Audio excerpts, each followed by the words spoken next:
Alrighty, well, hello everyone.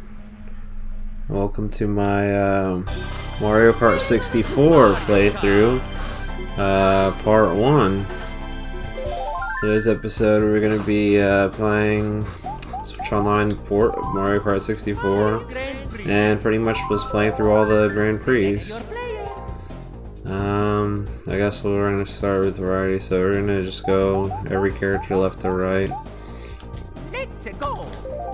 Use Mario, and we'll start with the Mushroom Cup, Luigi Raceway, Moon Farm, Koopa Troopa Beach, and Calamari Desert.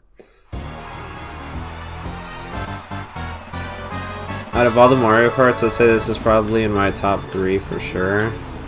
Right next to Double Dash and what do you call it? Mario Kart Wii. I mean, it's a very close race, honestly, with all of them. I really enjoy all the Mario Karts in one way or another. The only one I'm not, like a huge fan of, that I didn't really, grow up with as much as Mario Kart Advance or Super Circuit and Super Mario Kart, which both of those games are actually very similar to each other in that the way they feel and stuff like that, like the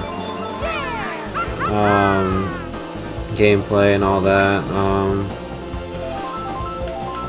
And so I'm not really a big fan of that style of Mario Kart. I feel that, like, I don't know, just not. I mean, those were like the 2D. I consider them 2D, 3D Mario Karts in the sense of like everything is flat. There's not like this where it's like big courses with, like, texture and all this other stuff where you see.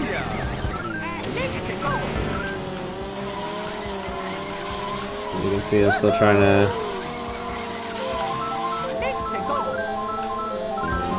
get used to the controls on this version because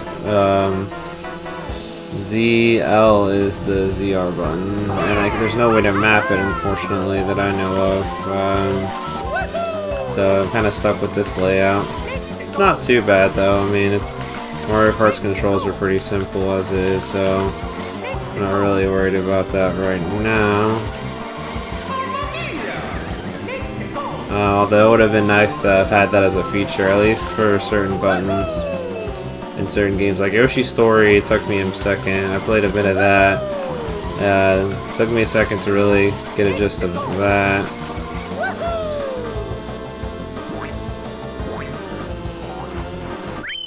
I got first place, although Wario was really close to me. I didn't even realize. I thought he was still behind. You really could have stole that race if you had like a good item or something. Like a red shell. Yeah, look, he was literally like, milliseconds away. I still got first though. Nice. So yeah, I mean, I technically didn't really grow up with this one either. I mean, I played it, I believe, at my cousin Gabe's, place at one point, before actually owning it, because he had a 64, but he had way more games on it than I did, so he had, like, this game, he had Smash Bros., he had pretty much everything, and I didn't really get, I didn't really have much variety on my 64 growing up. This was one of those games where my first time playing it was through the Wii Virtual Console, because it was on the Wii Shop channel, and I ended up getting it through there, which, yeah, I'd say this port is probably the best port that Nintendo's released of the game, theoretically speaking, because, the Wii version, obviously had low resolution. It only got up to 480, and so it didn't really upscale this game very much. I mean, this technically doesn't upscale it too much. I mean, it is 1080, as a resolution, I believe. How the frick did that guy get in front of me? But like, that's what I thought, Wario.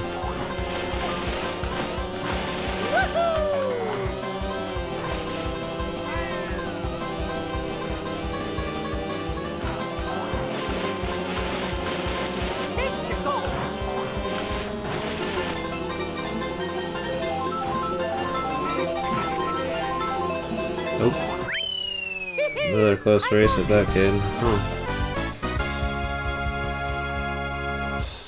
Yeah, I forgot about the CPUs and their weird teleporting abilities and how they kind of just rubber band off of you is what I hear. Yeah, that one was even closer. It was 0.15 on that.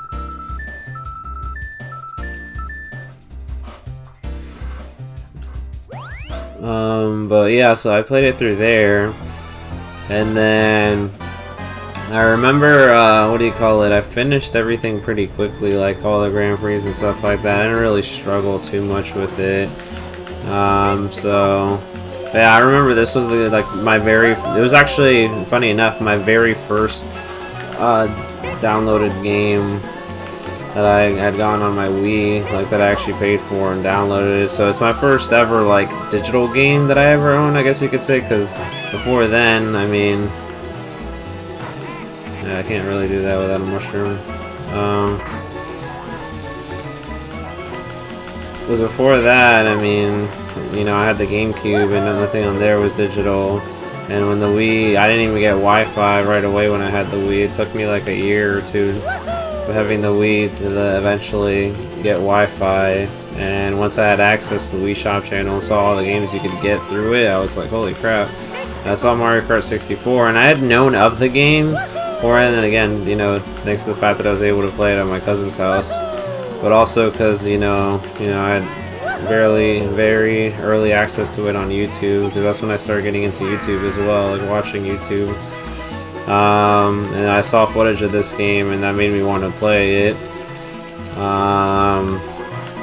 And so yeah, this was my first game I downloaded on there, for $10 on the Wii Shop channel. So I guess you could make the argument that if you're, you know, $10 back then for this game on there, as opposed to, you know, the price increase on Switch Online, which is a $20 increase, I mean, and you're getting way more 64 games, you could make that argument. Although I still feel like, you know, the way Nintendo is, you know, offering Switch Online as a service and like the benefits and all this other stuff, like I think this should have just been a free upgrade, you know, not really something that you have to pay $20 for. Like, you're real here, I'm not going to use the freaking Animal Crossing DLC thing. Like, I don't own Animal Crossing, never got into it, probably never will, honestly. And you know, just sucks that they kind of forced that on you to be able to play all this. But I mean, it is what it is at the end of the day. You know, I would have paid for this game and the other 64 games if I needed to. Nope. Just because I love N64 games, like, you know, that's also one of my top 3 consoles, the 64. Next to the, you know, GameCube and Wii, and honestly Switch is probably very close to tie with all those, but yeah, so I'm still in first, round 3, not bad.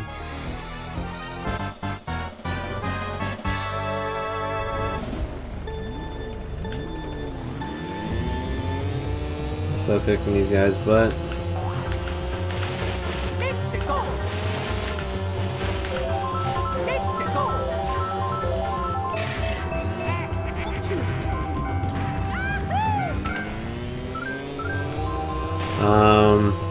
Yeah, so it was one of my first games from there, and yeah, I mean, I played the heck out of it, you know, unlocked everything, oh shoot, which was really just 150, or mirror mode was really the only thing you could really unlock, because this was very like, early on when there wasn't really much like other things you could get, no unlockable characters, nothing like that. It wasn't until Double Dash when we started getting things like that.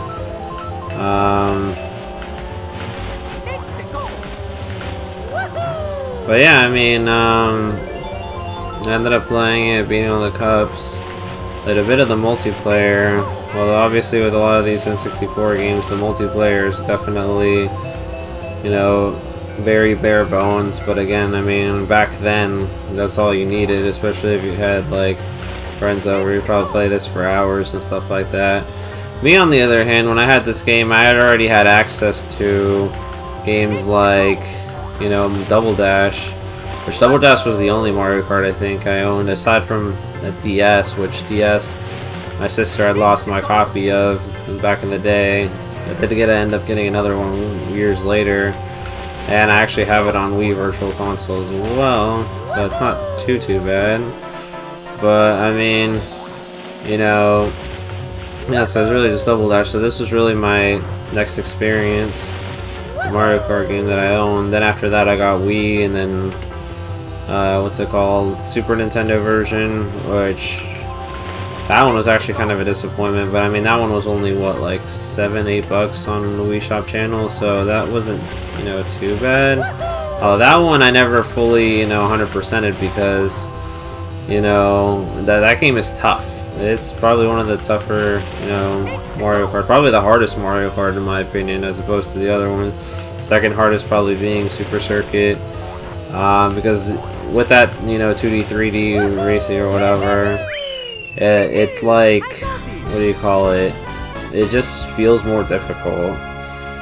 I don't know, overall. And I mean, I guess the controls, like the later Mario Karts became more smoother with the controls, and I got used to it. Honestly, my favorite Mario Kart for controls is the Wii one. And that's because I played that one so much with my sister and stuff like that. I got so used to the controls. So yeah, look at that. 10 minutes and I already finished the Mushroom Cup. Not bad. But, yeah, I mean, it was a lot to take in. This one is probably the third hardest in my opinion, as far as difficulty. Well, this and DS, I'd say near the later cups did get a little bit more tough. Like Wii, like I don't struggle with at all. Like on 150 to, you know, mirror mode, cakewalk. Kart 7, not that bad. It was hard on Kart 7 to get 3-star rank, but I mean, just to beat it, not a problem. There's really these older ones, the first 3 Mario Karts, that are all pretty difficult, you know. I mean, we don't say it now because it's obviously 50cc, but once I get to 150 in mirror, that's when we'll start being a little bit more annoying to clear stuff. Not looking forward to the Flower Cup on mirror, I'll tell you that right now. It's going to be annoying. So I got my first trophy.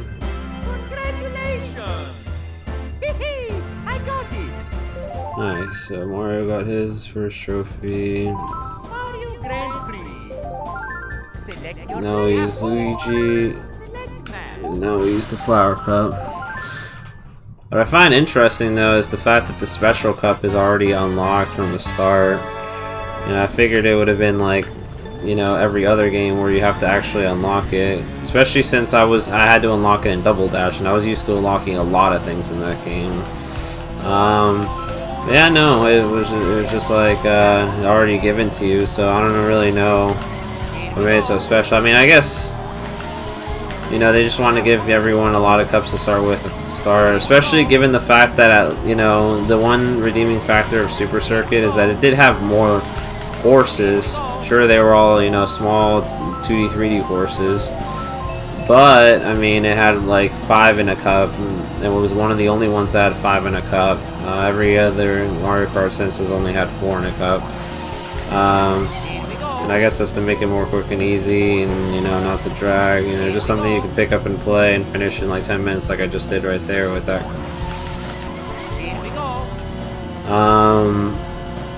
But yeah, no, I'm giving you the Special Cup right off the bat. I mean, really, like I said, the only thing you really unlock is just mirror mode that I'm aware of.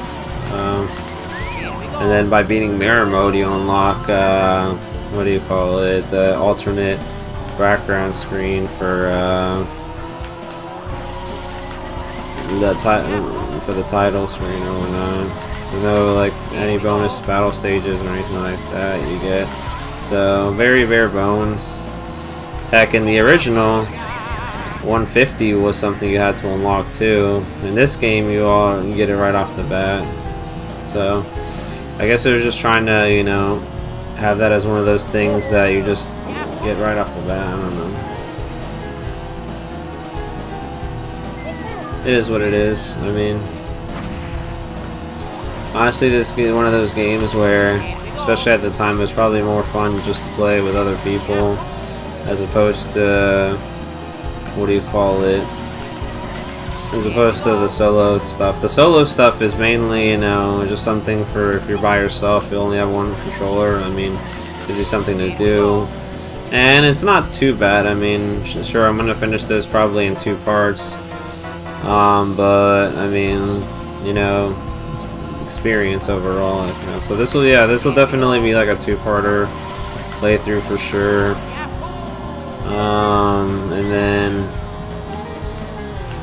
what do you call it? After that, I'm gonna do other games like probably like Yoshi's Story, maybe Star Fox, or even try one of these new ones like Sin and Punishment, and that other new game that I never played before either. Might as well, right? I mean,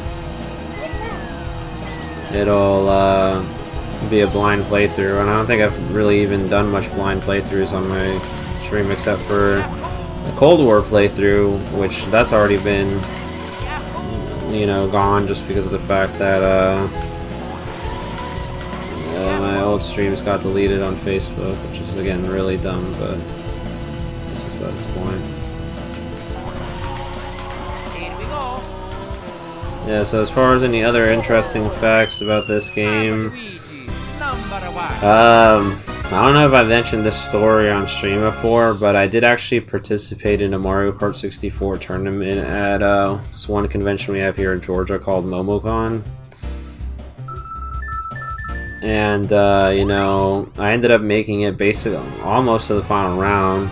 The reason why I got eliminated was really dumb. It was because, I guess, since I didn't sign up early enough, you know, I was put in this weird spot where they had like an uneven number of people.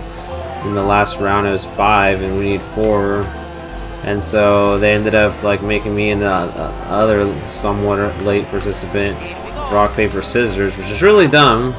You know, what a dumb way to freaking decide you know, finals is through rock paper scissors. I mean, obviously it's a 50-50 shot, but we could have done like, I don't know, 1v1 race or battle or something like that. Especially since I ended up pretty much winning all my races. Like, I think there was only one race that I remember I got second, but every other race I got first. So they should have done it like points based. I could have actually, you know, but even then it wasn't like a serious tournament. It was one of the what they consider the casual tournaments. But let's be real here, I could have won that. Like, nobody else, from what I was seeing, like the gameplay of, like, nobody else was like drifting. Like, everyone else was kind of just, you know, doing their own thing. I mean, maybe 1 or 2 people might have been drifting, but like, you know, I was using Bowser. Like, everyone else was just using like, you know, the easy Toad control character, Peach and stuff like that. People that, you know, are easier to, you know, play as, but, you know, it's better to play as like Bowser or someone else like that has more, what do you call it, speed, because then you go faster overall and stuff like that. So yeah, it's kind of dumb, but I forget if we ended up doing, we did the Flower Cup. I remember playing the Flower Cup, and I forget if we did Mirror, because I already know Mirror is a pain in the butt, and I think we did end up doing Mirror, just because.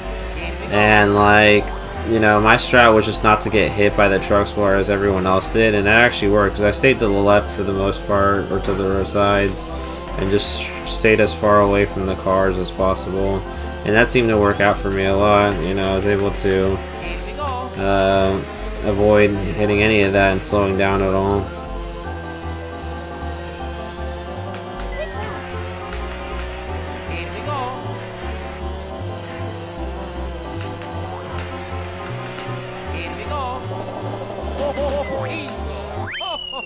Nice.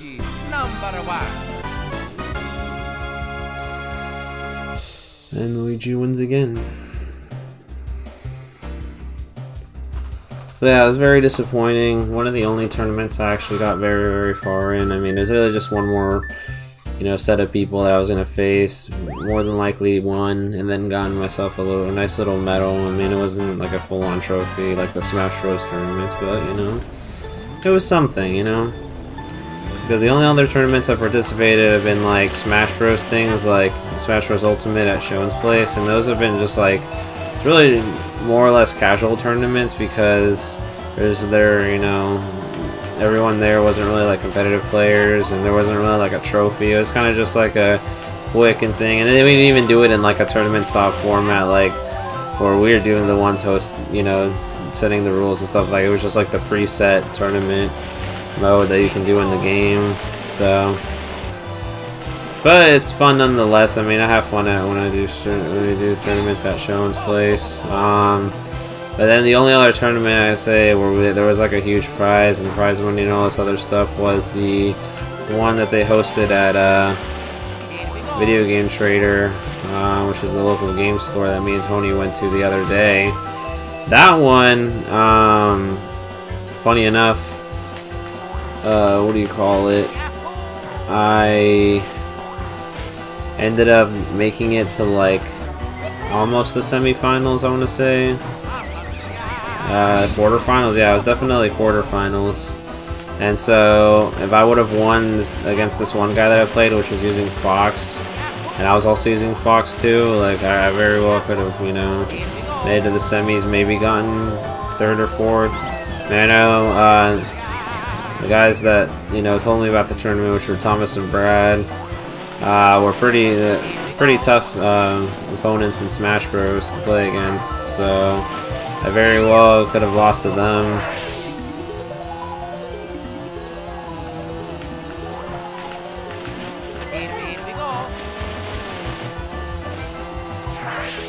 There's still another room.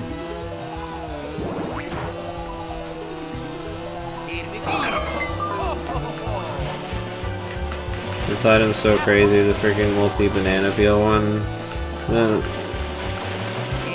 Explains why they never brought it back in the later Mario Karts. Most thing we've had is the giant banana peel and double dash, but that one, the one here, is literally like you just got a line of bananas. So if anyone tries to freaking get you with that, like, let's be real here, it's not gonna do much. I mean, we have triple bananas, sure. I'm pretty sure we still have triple bananas in the modern games. But, like, it doesn't compare with that, though. Freaking 5 bananas.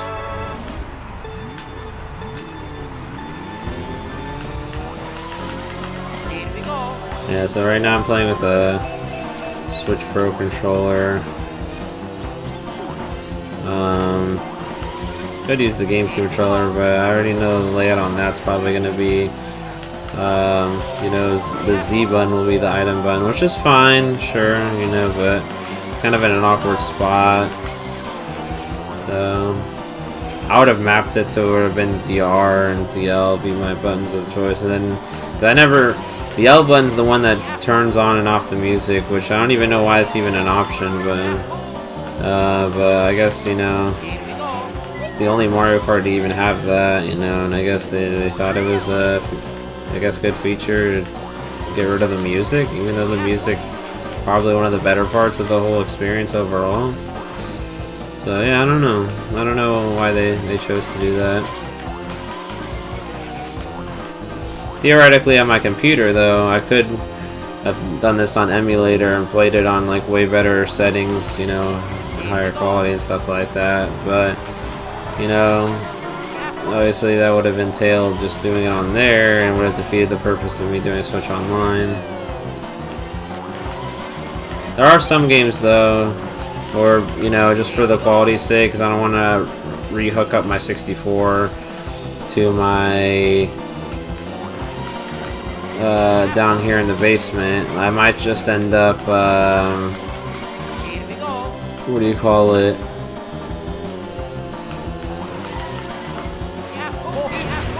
I might just end up emulating those like battle tanks. It's a pretty fun game. I own it. It's just, you know, the quality of that game is kind of hard to see, you know, on what do you call it, on the low res of the 64. So I might just end up emulating that, and maybe another game or two that I want to deal with. I'm hoping they do release something like battle tanks on this thing, but I mean, unfortunately, when it comes to Nintendo and re-releasing games, the Virtual Console on 64 was probably their like weakest point. Like when it came out on Wii, the most we had was about like 21 games from what I remember. Yeah, right around 21 games.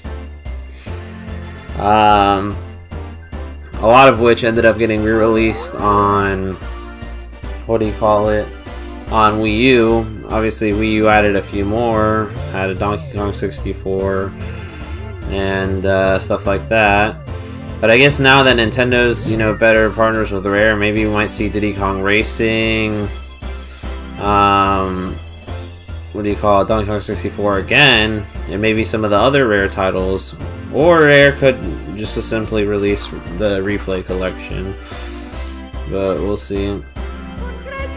Because that's you know, that would be a huge, you know, plus side to playing these games again. Obviously, with the Wii Virtual Console, nobody has access to that anymore, unless you've, you know, kept your downloads. But if you've never downloaded it, then and you have a Wii, you know, now you can't play those games. So, but yeah, we'll probably see games like Wave Race and you know, Smash Bros, which for some reason Smash Bros wasn't, you know, announced as part of the initial lineup, or even the, you know, coming soon ones like Banjo-Kazooie and Paper Mario, which is kind of strange given the fact that, you know, what do you call it, Smash Bros, like one of Nintendo's biggest IPs, and it's not being released on there. It seems a little sus. I mean, unless they're gonna do like some type of like special where they release that alongside maybe some final Smash Ultimate update or something, who knows. I mean, they're gonna release it, like I don't have a doubt about that. It's just very weird, and it's not the first time it's happened. Like Smash Bros 64 has never been re-released on Wii U, which was weird, you know. I don't know why, or maybe it did.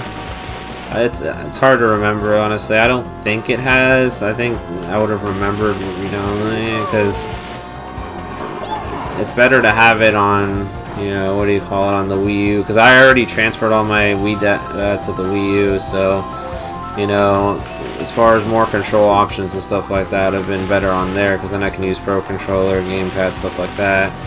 Because with just, you know, from what I have, I only have a classic controller. Technically two. I don't know what happened to the other one I had, but I had two classic controllers. And, you know, what do you call it? The most I could do is 2 players. That's it. And so 4-player games obviously were going to be an issue. But I imagine we'll get more stuff down the line too. Mario Party 2, which got released pretty late on the Wii Virtual Console from what I remember. Like, it was like, I want to say like 2011, 2010 when it finally got released. And me and buddy Chris were pumped about it because, you know, it's Mario Party 2. We had played it at my house on the original 64 at one point. But to play it on, you know, is, you know, a lot of fun. Be interesting to see if they re-release all the Mario Parties, maybe as a, you know, token to the fact that they're releasing Super Mario Party, maybe, or Mario Party Superstars. I don't know, maybe an update later on, and then also announce that. The only one I don't see them re-releasing though is Mario Party 1. The chances of that one are pretty low, just because Mario Party 1 had those mini games where you had to like spin the control stick, and, you know, obviously with the palm issues and stuff like that, you know, they probably wouldn't. I mean,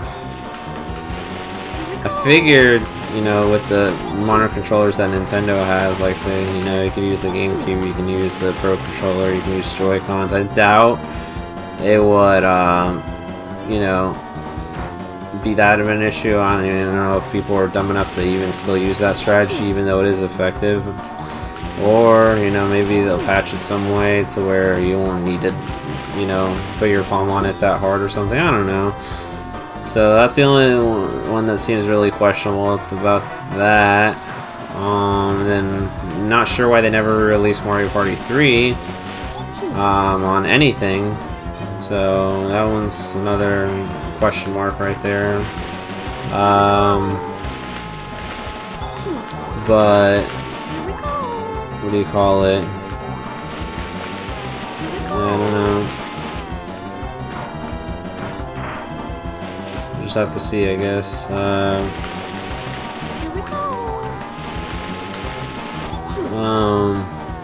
Honestly, I could see it now though. If they do release Mario Party 1, and they still have those mini games as the way they are, it's probably going to cause everyone's Joy-Cons and Pro Controllers to drift, because That's gonna wear out the control stick for sure, and more than likely it's gonna cause more drift issues.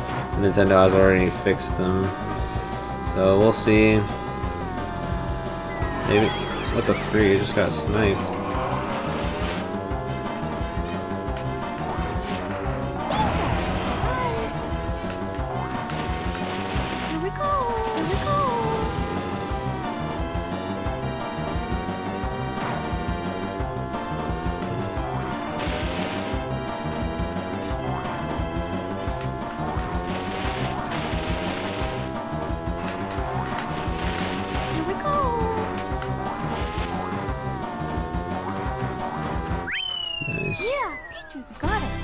Luckily it's Bowser. If he gets hit by something, he's gonna be set back pretty far, so I guess one of the advantages of being Peach. I mean, sure, he's fast too, but if you hit him with something, he's getting dragged back, all the way back.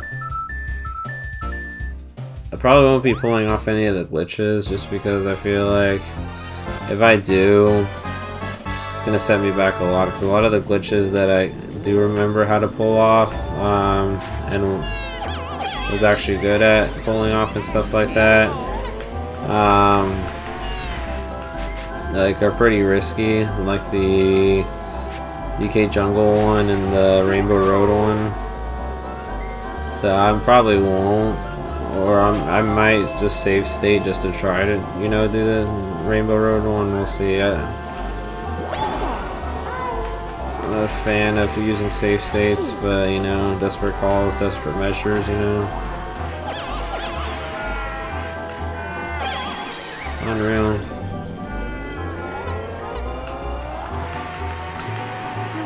It's one of those courses where I definitely prefer the remake on Wii. This one's way more annoying.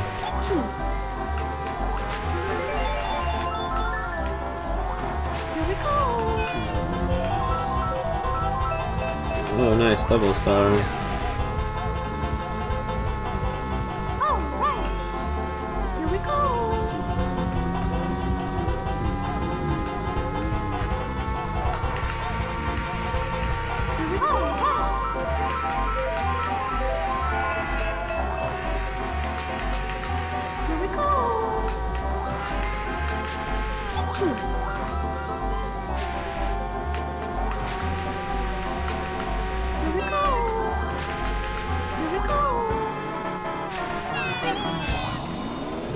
Free.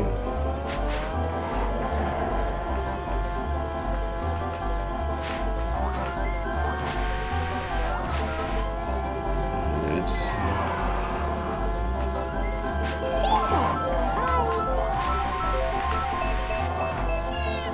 This is Peach had that weird voice actor.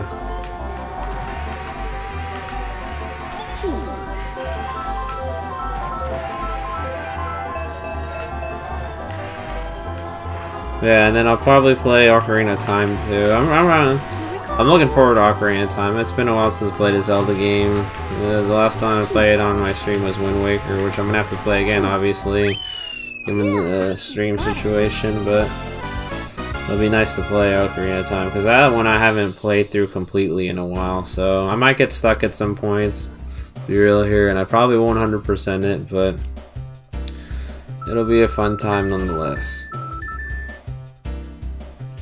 And I might try Majora's Mask, we'll see. That was the one game I never, you know, really played much of or beaten. So, you know, we'll see about that one. I know that one's a little bit more tough, honestly. But I guess I might as well, right? Blind play through for sure.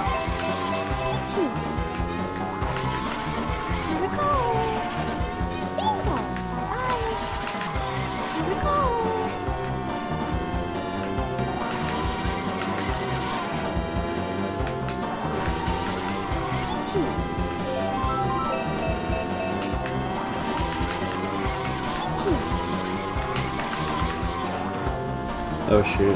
Oof, I almost messed that up.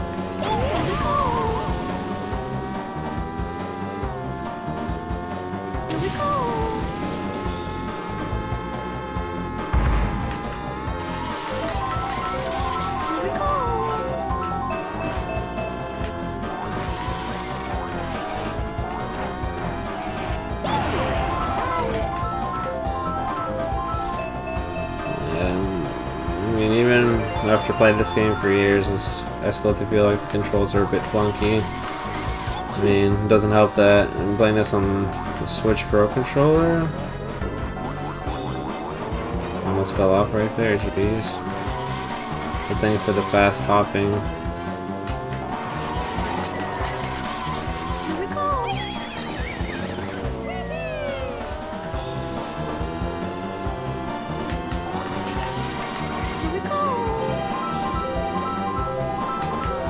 Yeah, I feel like there was actually a time before, you know, my cousin was born that I actually got to see footage of this game, and that was my first time coming up to the US. I remember seeing my aunt play this game in, you know, her room or whatnot with some friends, and I didn't know what they were playing because it was my first, you know, time seeing a video game and stuff like that. But you know, I'm like 99% sure it was this, because like I think like the graphics and stuff from what, you know, I could make out as a kid. I was probably like what, like 3, like it you know, like more or less matched up as to what they were playing. I do remember the 64, and I do remember them playing on like some type of level that was kind of like this, you know, it was like grassy plains and stuff like that. But again, it was so far back, and you know, being how young I was, like there would have been a way to like freaking make out every single detail of what I was seeing on screen, and especially since the screen was like one of those tiny box TVs from back in the day, like so hard to say.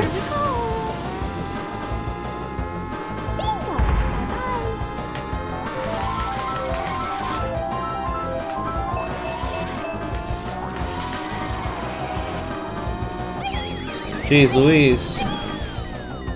Freaking snipe.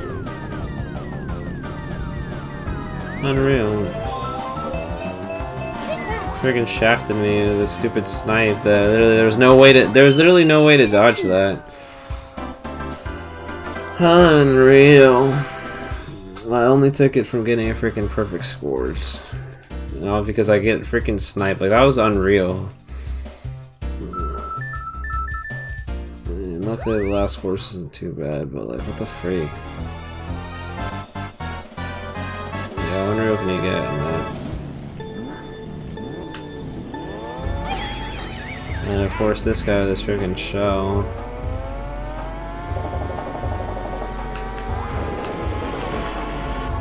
I keep missing item boxes.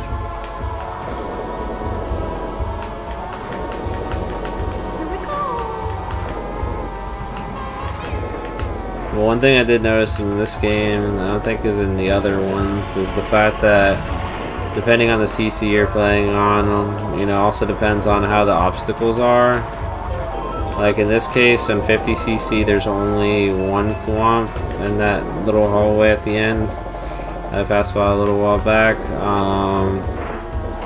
waiting for you, as opposed to, you know, more. You know, the next CC's like on 100 you'll see 2, on 150 you'll see 3. So I'm pretty sure no other Mario Kart did something like that, where they added like more obstacles on different CC's. And then I think another one that's different too is the train. Like I think in early CC's the train is like a full train, like the one that I saw on Calamari Desert. But then on 150 and 200, like the train is smaller, and I think it's also that way on time trials too, maybe. Oh shoot.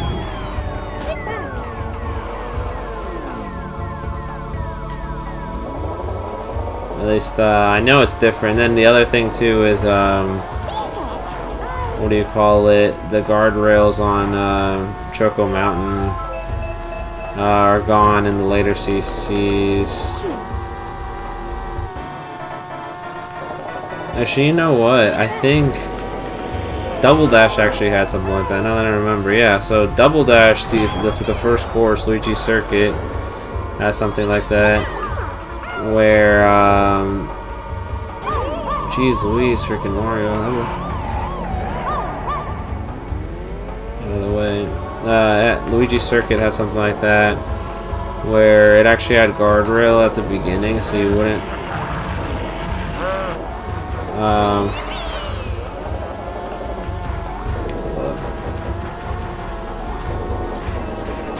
Oh, what the freak? Unreal. What are the odds? Oh, great.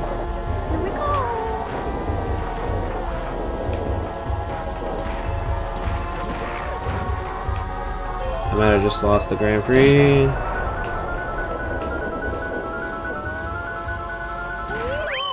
Well, let's see, because I got second. I might still have enough points to get first. Let's see. Again, Bowser shafted me again.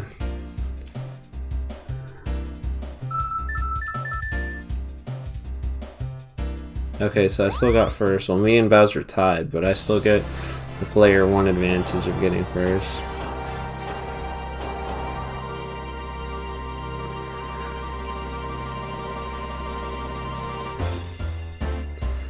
Yeah, so I guess, I mean, it's still a cakewalk. Very close cakewalk, but it's just the freaking CPUs, their aimbot abilities, you know, almost shafted me out of the trophy right here.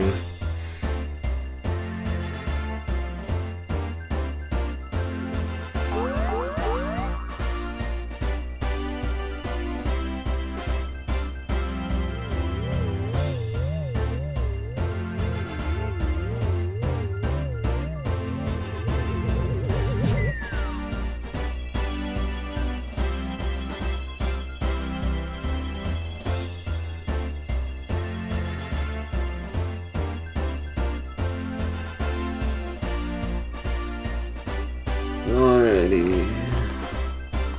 Congratulations! Yeah, got it. Still got it. Nice. Mario Grand Prix. Alright. Select your player. Toad's turn. Select map. Yeah, do Special Cup.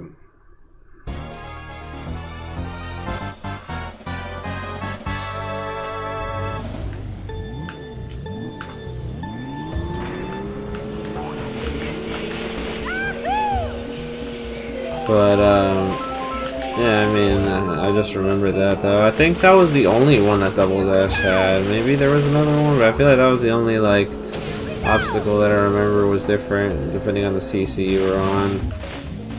But then after that, though, yeah, no, I don't think we had any, and definitely 7 and 8 never had anything like that. And the Super Nintendo and Advance didn't have anything like that because, of course, you know, those were primitive courses, so there wasn't really anything you could do to change it that much.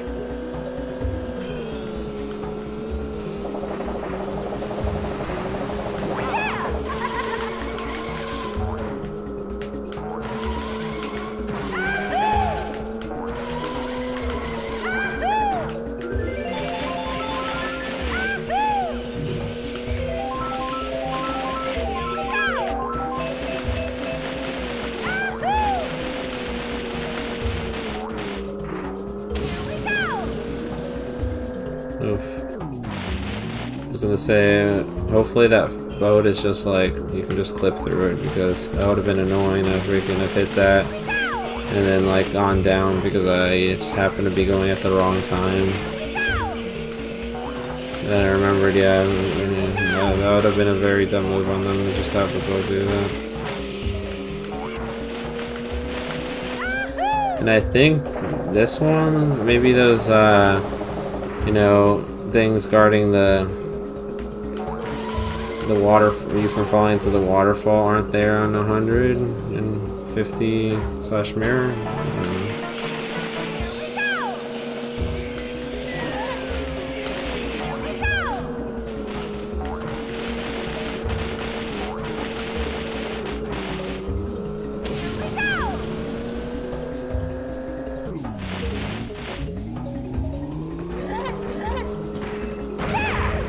Oh.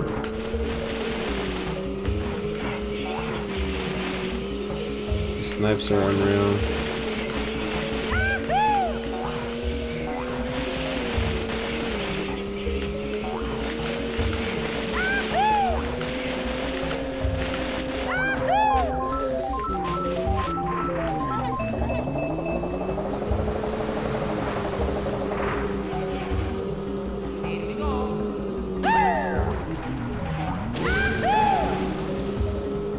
Nice. Still recovering.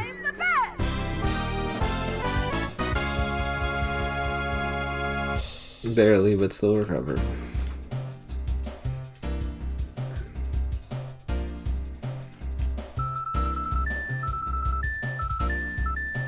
Nice. Yoshi's Valley. Okay, this one's a tough course, especially on here. Nothing like the Kart 8 version. I usually just go the set path down here. There is a slightly faster one that was to the left over there, but like, let's be real here, I'm not gonna, you know, take the risk on that one. It's too tricky of a, you know, what's it called, turn to play around with. What I also don't like about this version of the course is that, what do you call it? If you fall off, like, you're going all the way down. You're gonna have to wait till Lakitu picks you up after you land on the very, very bottom, which, you know, at that point, you know, you practically lost the race.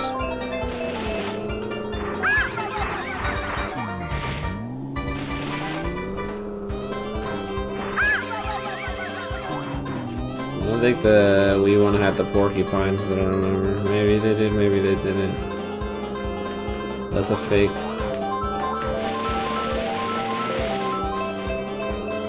Well played on the CPUs if it was, though. That was literally right next to the other item boxes.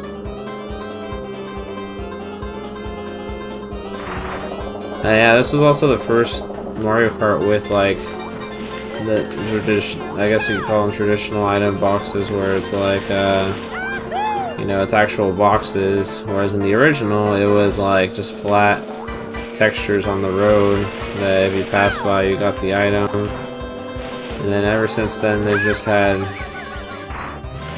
you know, the actual blocks.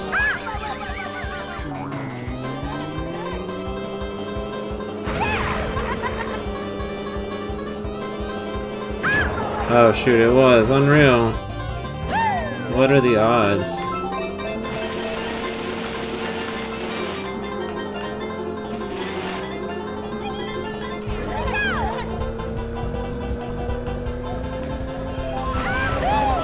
That's what you get for whoever freaking put that there.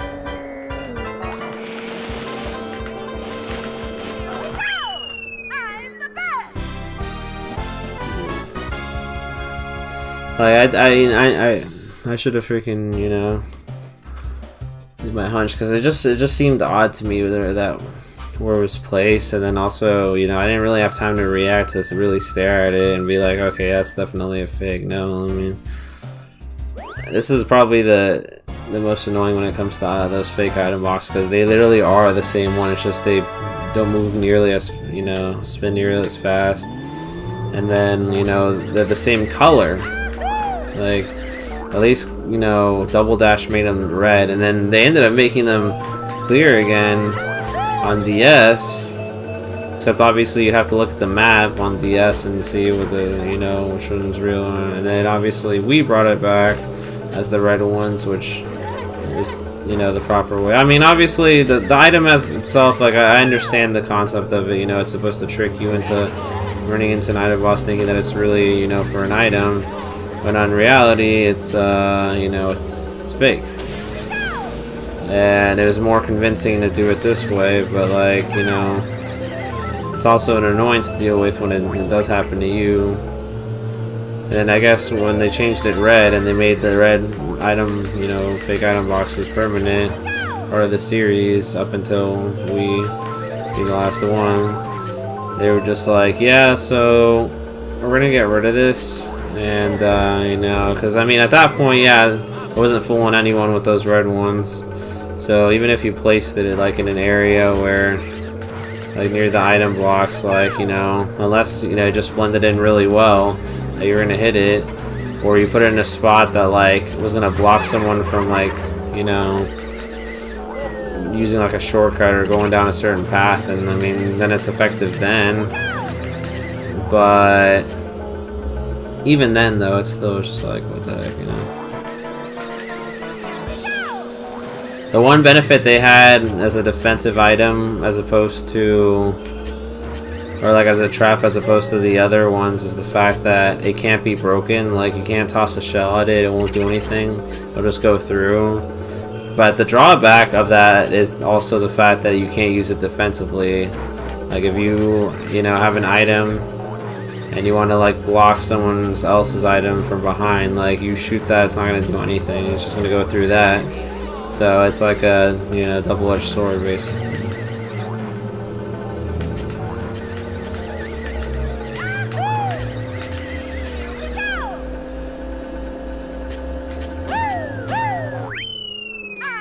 Nice.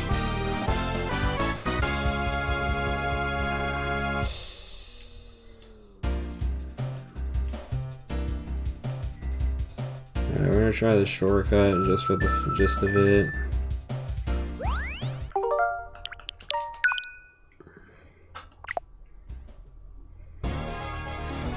There, you already know this shortcut. If you mess up, you pretty much already lost the race.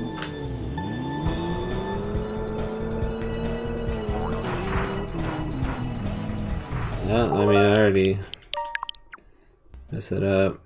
You're supposed to get a boost at the beginning, which is going to help out with getting enough speed, but I always sucked at getting the boost on this one. Alright, we'll try it one more time.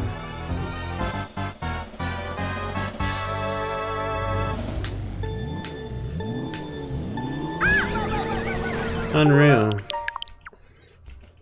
Here I am going from like a point where like I wasn't getting any sort of like reaction from the cart to like destroying it. No, we can get up there. Okay, well, I guess I mean, it is also 50cc, so it makes sense. You're not building enough speed if you can jump over. Oh, well, now. Okay, well, that's fine. Whatever. I guess it really is just because 50cc. I don't even know if I would have been able to make it there. You have to be like on 100 enough speed, I feel like. It's probably one of the easier rainbow roads in the series, just due to the fact that you can't fall off, you know, unintentionally. There is a way to do it, obviously, if that glitch would have worked, but, you know, you're not supposed to. I've done it that way. The only real obstacle is just the fact that chain chomps and stuff like that, and you know, they can just pop in out of nowhere and you might accidentally get hit, but I mean, that's about it.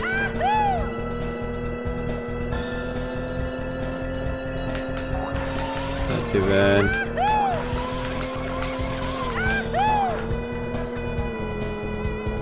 Definitely way easier than the original Rainbow Road for sure.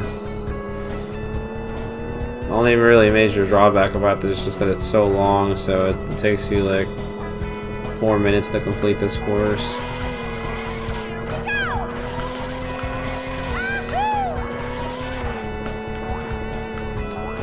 Which makes it the longest, like, you know, race in all of Mario Kart.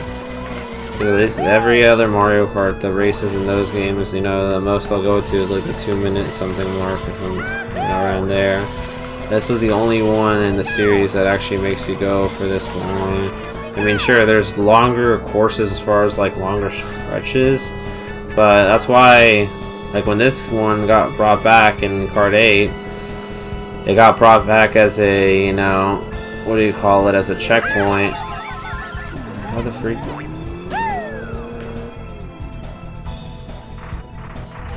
Got brought back as, yeah, as a checkpoint course, as opposed to, you know, a traditional like 3-lap race, because even on that game it still probably would have taken a minute just to traverse the whole thing.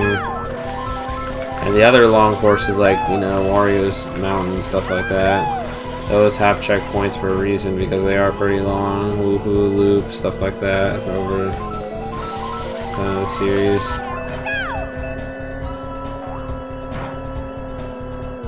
Which again is understandable because those courses having any more than just that, you know, one lap with checkpoints, like it just, you know, just wouldn't have made sense.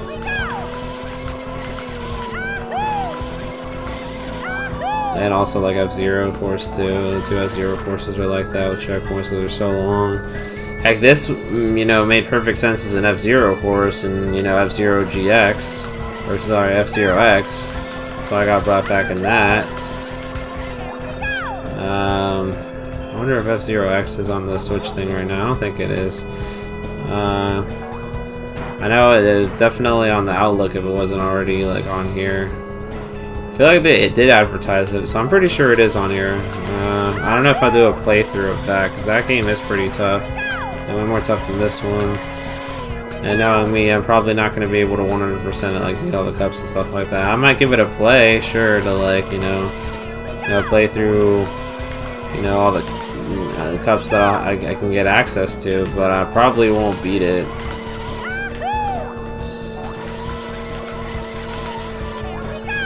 Because I don't think I've ever beaten F-Zero as far as like, you know, that was another one of those ones that I got on Virtual Console, you know, on my Wii, and then getting stuck on it.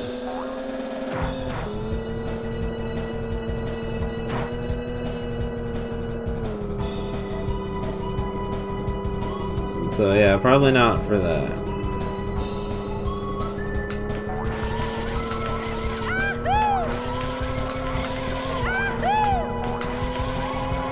I'll say having like a kind of firework thing of all the characters and items in the background was a neat touch.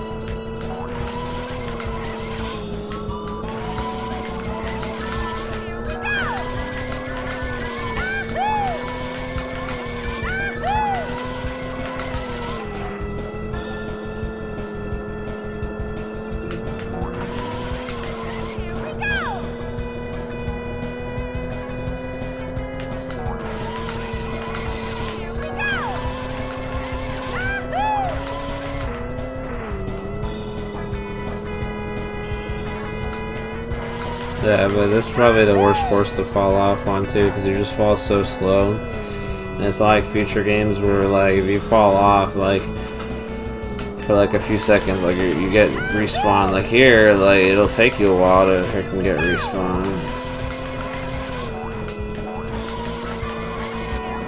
A long while.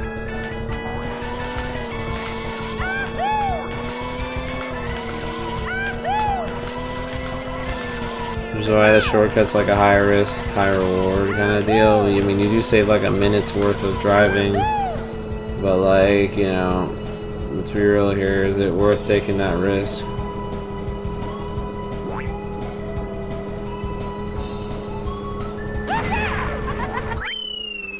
Nope. Well, I completed 50cc, not bad.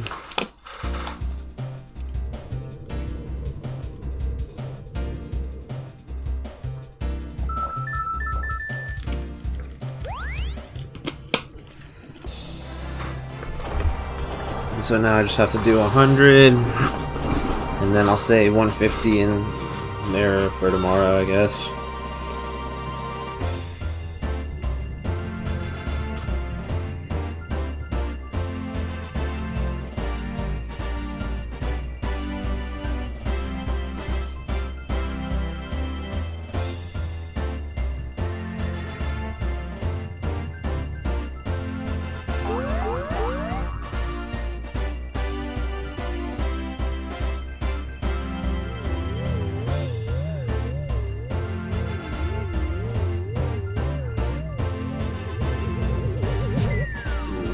There's a trophy. I'll also get the stock credits too since I finished the special cup.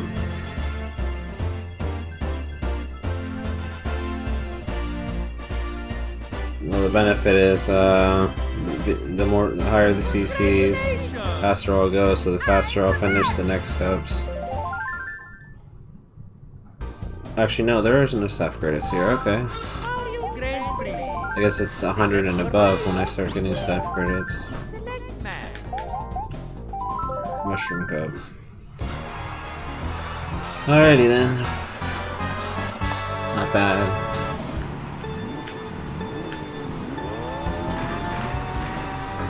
Let's do this.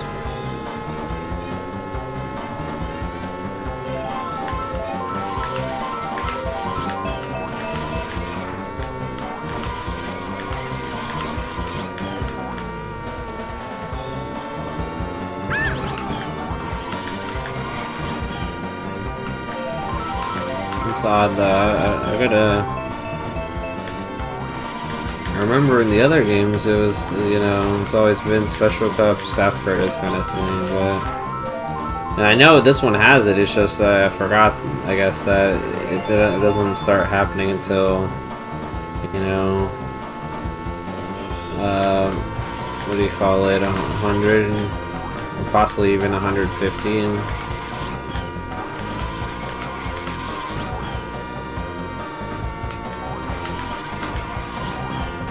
I guess this game didn't want to reward you too much for, you know, being 50. It was like, oh yeah, I mean, it's 50, it's easy, but let's be real here. Once you beat the game in 100 and 150, that's the real challenge right there. That's when you really start to get rewarded.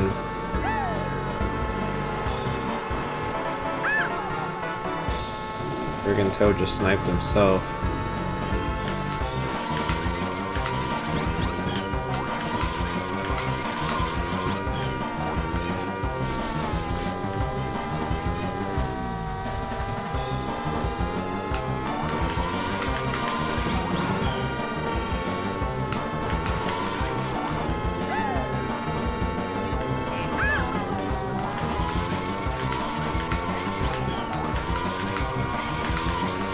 Nice.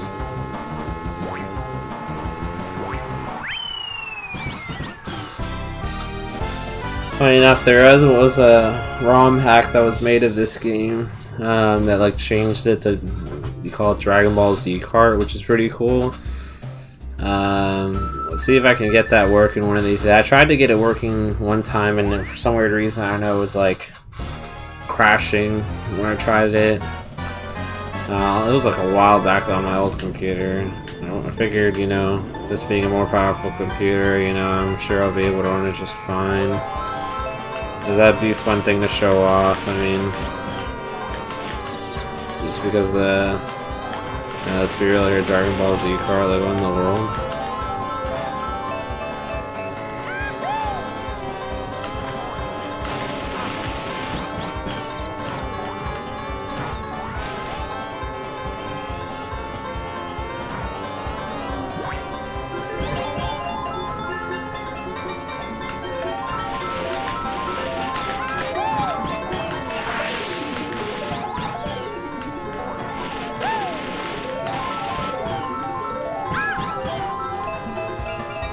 Oh, green shells open. Uh-oh. Should have figured not to get too close to the Monty Moles.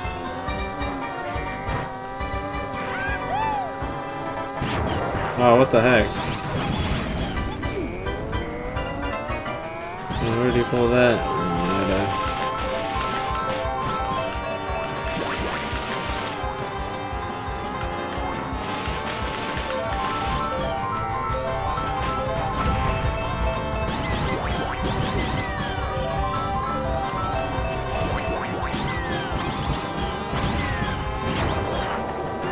Dang. At this point, should I just... Yeah, I'm gonna start over, Unreal. I already got shafted. Grand Prix. Select your player. Select match. It's fine. I mean, I'll lose some time, but it's not like I'm speedrunning this or anything. Unreal though, freaking Toad just pulls that out, and then he literally won the race just from that. So dumb.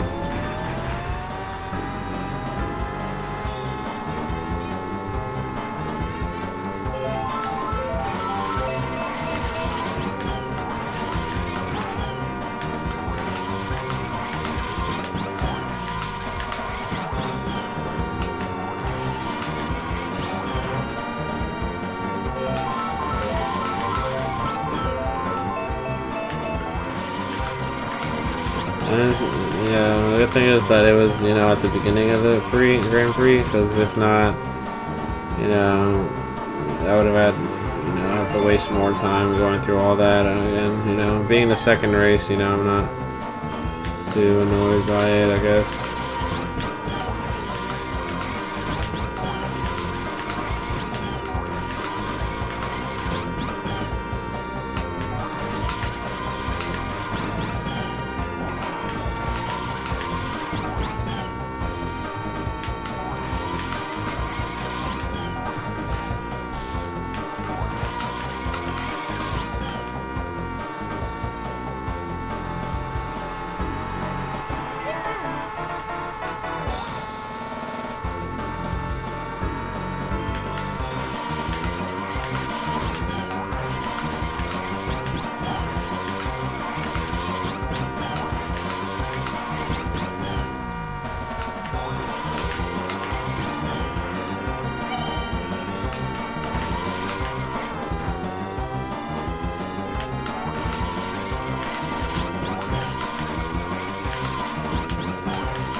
Try Moo Farm again. I mean, I did mess up with the Monty Mole. If I wouldn't have done that, he wouldn't have freaking caught up to me and hit me with that fake item box. So that's also on me.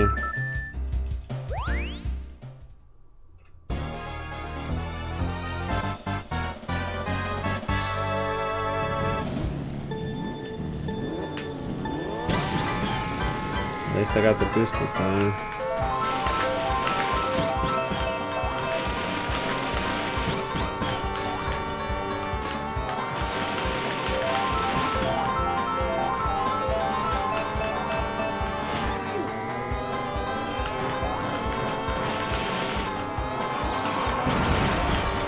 And my other cousin, Owen and Riley, they love playing video games.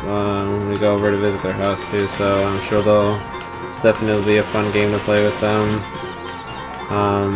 Next time I go up to visit, which will probably be next weekend, not next week, or the weekend after.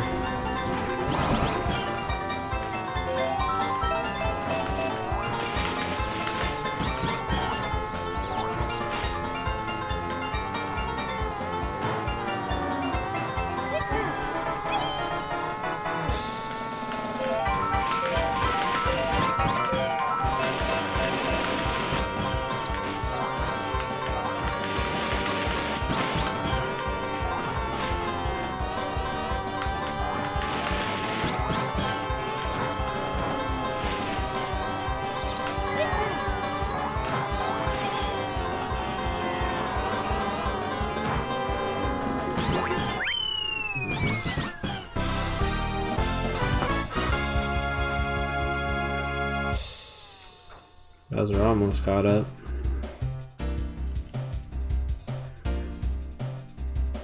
Yeah. 17 milliseconds away.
Nice. First place again at the Yoshi Star. Definitely going way smoother than the first run with him. Yeah, so now, I mean, it doesn't matter what happens in the fourth race just because the CPUs are being idiots with each other, so as long as I finish the race, I'm good.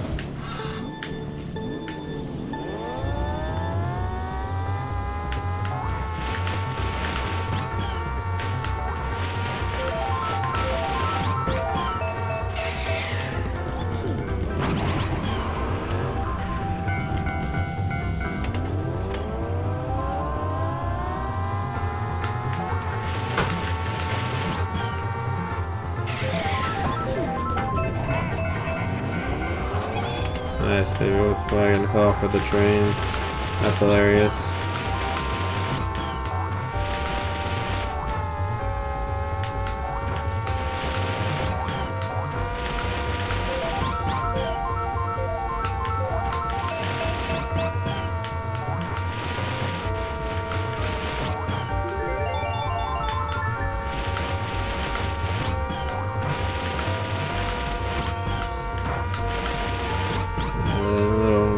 Boost definitely helps out a bit.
Yeah, it's so weird that they got left that behind. You know, usually it's only by like a bit, but that time I actually like completely left them in dust. Probably like at least a minute away from them.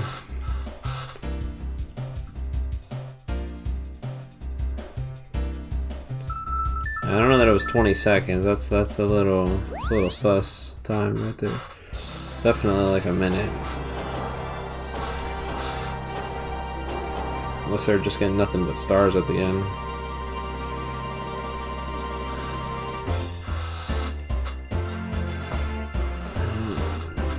I think it's Wario's turn if I'm not mistaken.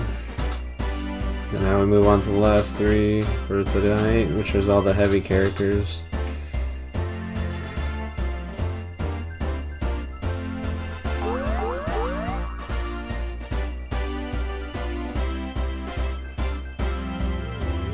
I guess one redeeming factor of this game is that if you mess up and get below 4th place, I mean, you can just retry and you have unlimited retries, opposed to Super Circuit and Super Mario Kart, which, well, yes, you could start retry.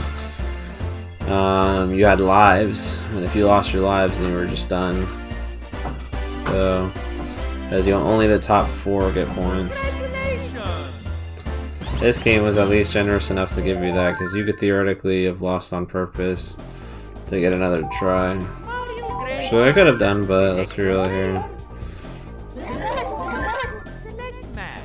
I'm gonna be that desperate. No, it's Donkey Kong's turn.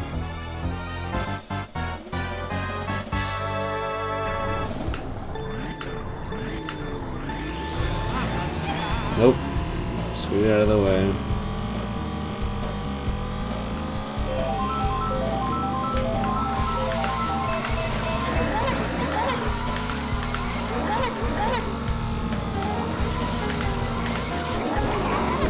Interesting fact about the development of this game, or those that don't know, but originally Donkey Kong wasn't even supposed to be in this one. because Nintendo wasn't sure if they were going to be able to get the rights from Rare to be able to use him. You know, because like this version of Donkey Kong was actually created by Rare and not Nintendo directly. And Nintendo's version of Donkey Kong looked way different, and so I guess they wanted to use this one because this one became more recognizable recently because of the you know, at the time, because of the release of the Donkey Kong Country games, and so they weren't sure, and so they were gonna put Magic Koopa on this game instead. And lo and behold, who knows how far into development they actually did manage to get the rights to use Donkey Kong, and so do that into the game. Same thing with the Mario Party series. If you actually look at their debug menus, you can see that Donkey Kong kind of has like a question mark over like an outline of him. And that's because they weren't sure, you know, being able to use it. Same thing in the Mario Party series. And I'm pretty sure in the Mario Sports games too. Although in those games, he did look a little different. Like this one looks like it was ripped right from Donkey Kong Country. Same thing with the, what do you call it? Smash Bros. 1 and the, what do you call it? And the Mario Party one, but the Mario Sports games does look a little weird. I mean, it is the same, like, you know, proportions, but like you can tell he looks weird. I mean, then again, everyone else looks weird in the Mario Sports games, like Mario, because it was made by like I forget what their names were, Gameloft. So they literally they made their own models, and their models look different than the ones that you normally use in the game. It wasn't until like GBA Game Boy Advance days when they started just using the standard like modern Mario look, and pretty much all the games used that look unless it was like a, you know, like a 2D game or something, or some weird exception.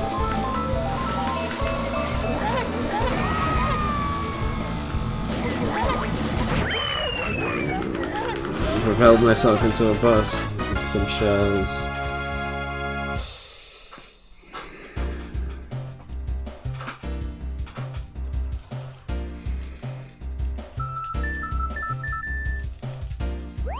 Nice. Alright, now it's time to do some crappy Snowland.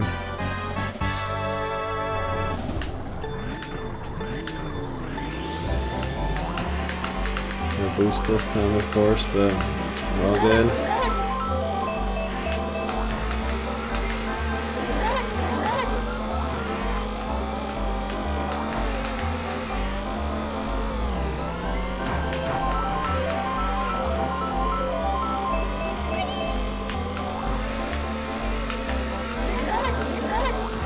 Oops, messed up that drift.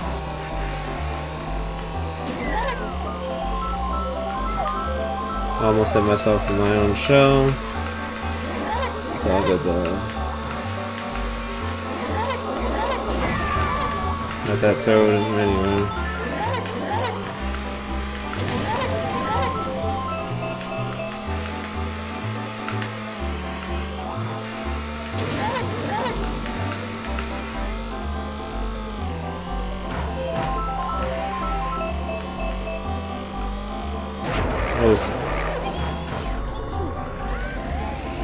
One tip you want to there is that if you ever get hit by something like that makes you flip up in the air, do not let go of your item, because if you do, it'll just land where you're landing, and you're just gonna end up getting hit by it. So just keep the item button held throughout the time span of that whole thing happening, unless you have like a shell that you're gonna shoot. Which, unless it's like a red shell, let's be real here, a green shell you could risk, shooting yourself with it if it bounces off something, so I won't even do that.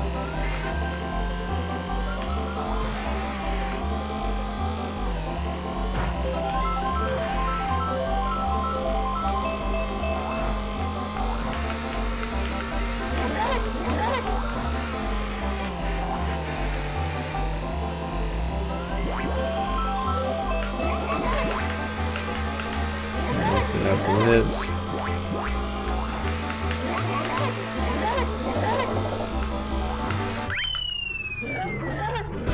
There is a shortcut on this one that you could technically do at the very beginning, but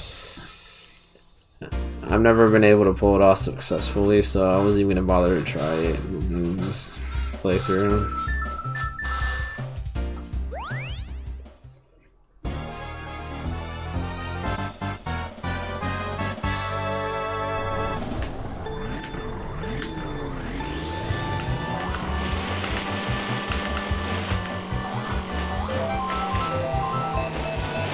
Assuming this is still going to be the version that has the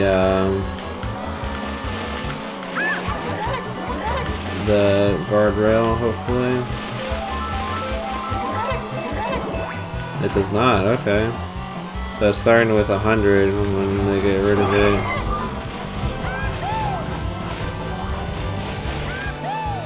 As long as I drive close to the right side, I'm fine.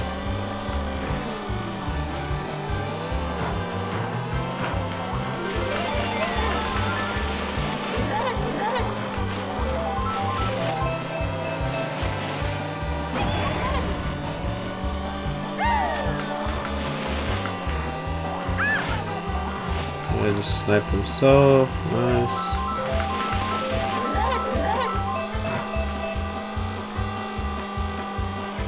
A lot of bananas over there.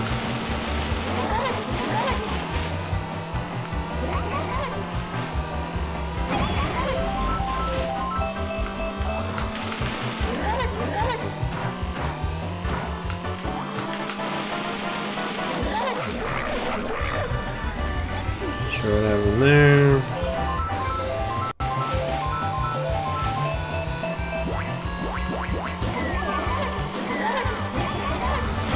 Kick out of the way.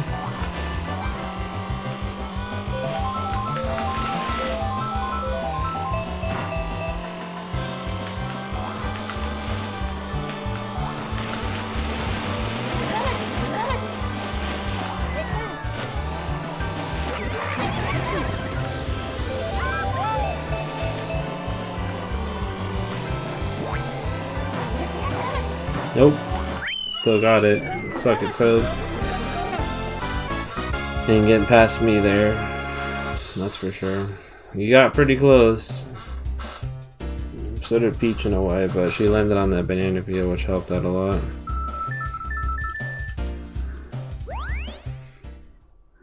What really would have messed it up is if I fell to the left, which I felt like I almost did.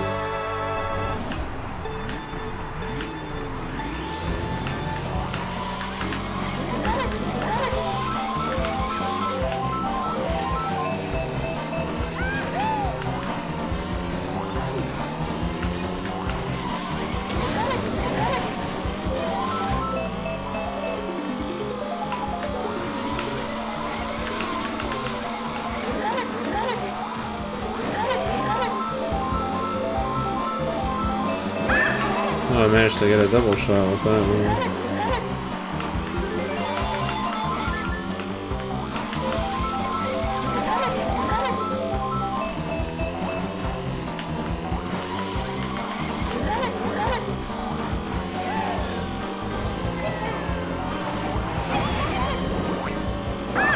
Nope. It's weird how they always make like a weird noise when they get hit by one of those like multi-bananas for some weird reason. Like it like changes their voice. It gives like this weird like grasp to it, I don't know. I guess because they hit by more than one, I don't know. Or maybe it's just the sound of the banana peels like splitting apart from a pile. As soon as one of them hits someone, like they all start on this side.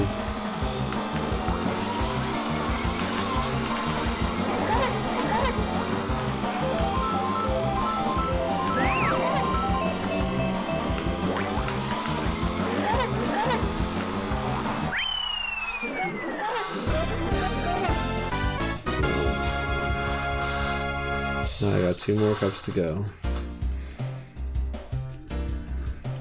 Star and special.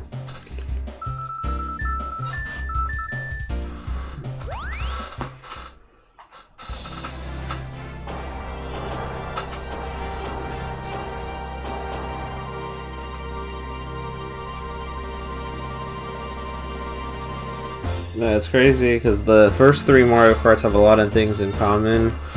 Point system for sure. Nobody below 4th gets points. It's the 9-6-3-1 format. The award ceremonies are all pretty similar. They all involve a giant fish or the cheap sheet for some reason. It's not until Double Dash where they really started to like move the series in a completely different direction, which is good because, like, you know, let's be real here. If they would have kept it like this, you know, I mean, sure, it would have been interesting to see where it would have gone, but I'm sure it would have, you know, wouldn't have been as creative as the later games ended up being. Like, you know, Double Dash, obviously the 2-person thing, which never brought back. Wii with the motorcycles that did tricks and stuff, the wheelies that never got brought back, at least not to that extent. 7, which added the whole like underwater slash you know, what do you call it, slash hand gliding sections, and Kart 8 Deluxe slash Kart 8 that added the hand gliding section, or the F-Zero-esque gravity sections. It's Wario on Wario Stadium. Look at that.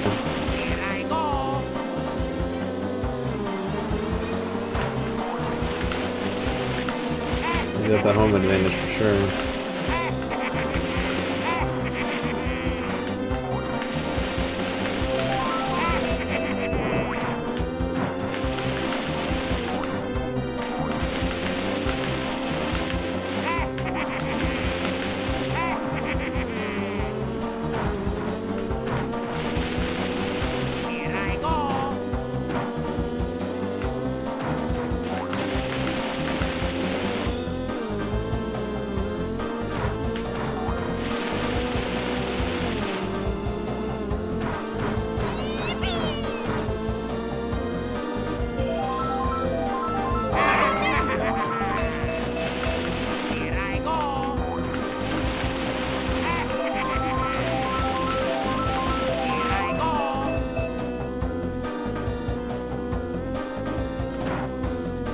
Say the one item that like you almost never see in this game is the blue shell.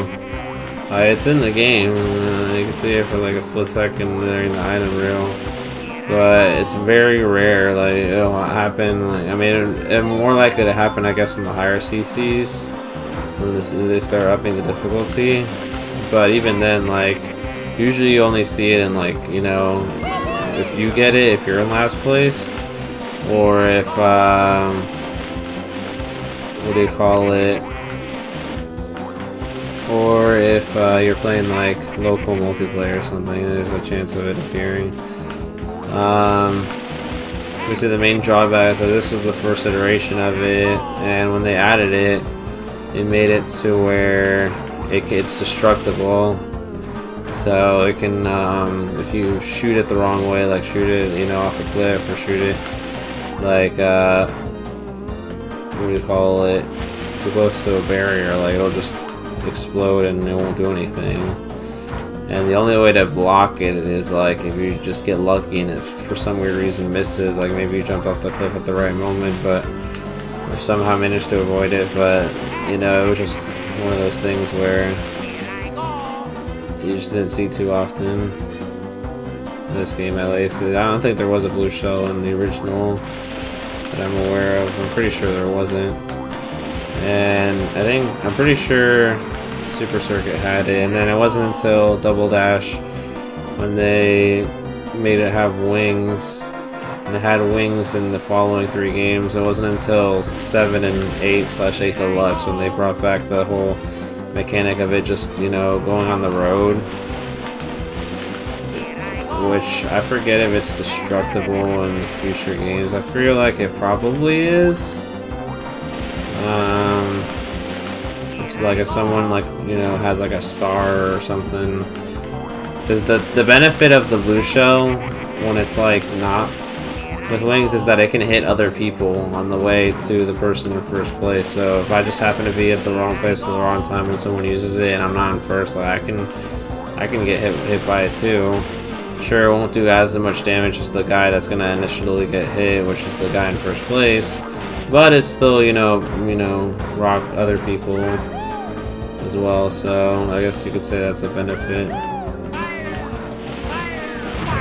But what the freak? Why did that hit me?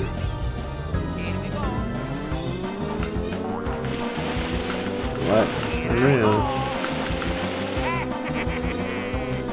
Don't tell me I'm gonna freaking have to start this race over just because I freaking glitched the game and got hit by my own. Unreal. Oh my goodness. It doesn't make sense how freaking Toad caught up too. Like, no reason for him to have caught up that fast. He was way far behind and he freaking caught up. Like, unreal. Freaking rubber band effect, as they call it.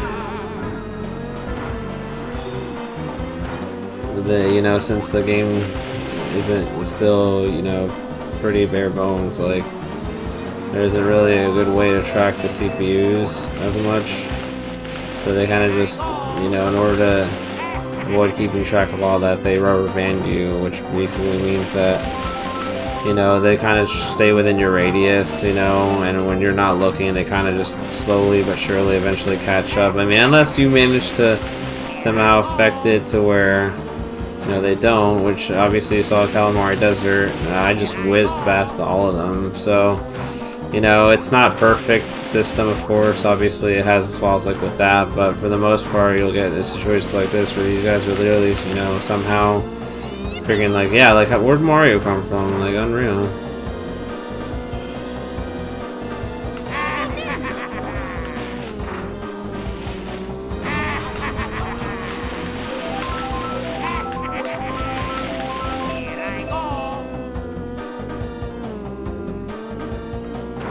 I bet it had to happen on this freaking course. It's like the second longest course in the game. This course has never been remade either. Which, I mean, I'm sure if they do remake it, they probably either turn it into a 2-lap course or do a checkpoint thing too. So who knows? There aren't that many 2 checkpoint courses. The only one that I can think of where they did something like that, where it was like just 2 laps, I mean, is Wario Coliseum on Double Dash. That's the only other course that ever just had 2. So I feel like if they did bring this back, they'd probably turn it into that. Make more sense, Either that or find a way to make the course even bigger and then just do a 1-loop one at that point. But I feel like they wouldn't do that. I feel like 1-loop might just be too short at that point, It's not like Rainbow Road where it takes like 2 minutes for each lap. Like, it only takes about a minute to do, an entire lap. A minute and a half, so I don't know, maybe. It's hard to say.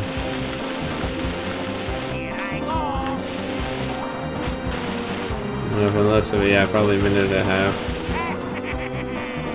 Just around there.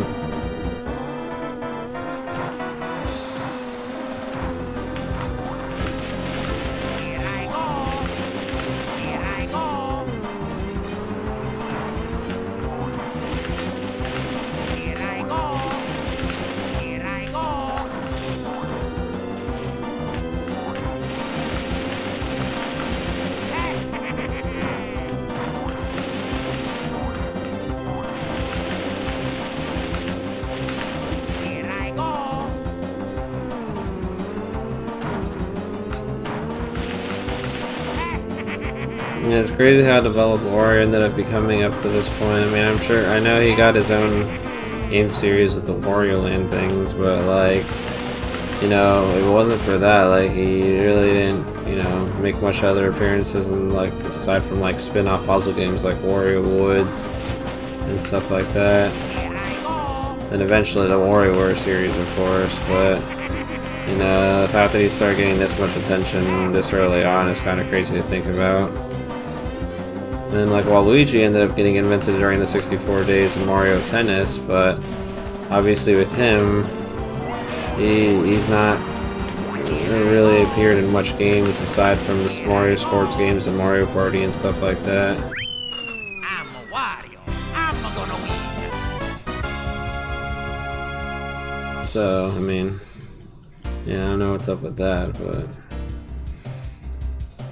I should honestly put more Waluigi. I mean, Waluigi's been getting referenced a little more than usual recently, I guess because of fans, but like, Wario seems to be the only one that gets the most attention.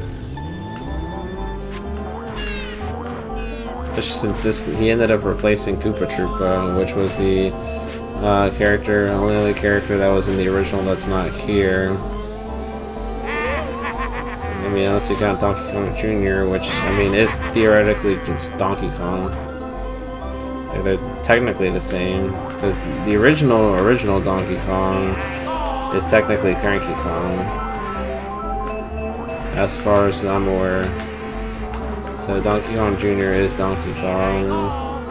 Or maybe they're two different, but I feel like that was the theory, was that, you know, is that Donkey Kong Jr. ends up becoming Donkey Kong. Or maybe it's just his own character that just never, you know, gets brought back because he's just, you know, forgettable. Especially because now that I think about it, that would make sense, given the fact that, what the freak? It's the one thing I didn't like about the items. Like, why in the world did that happen?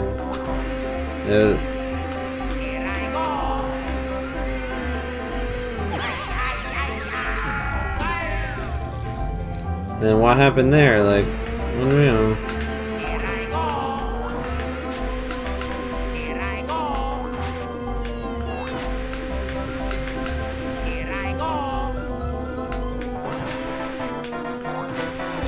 One thing I didn't like about these older games, the item mechanics were so clunky too. I'm probably gonna lose the race because of the freaking item mechanics.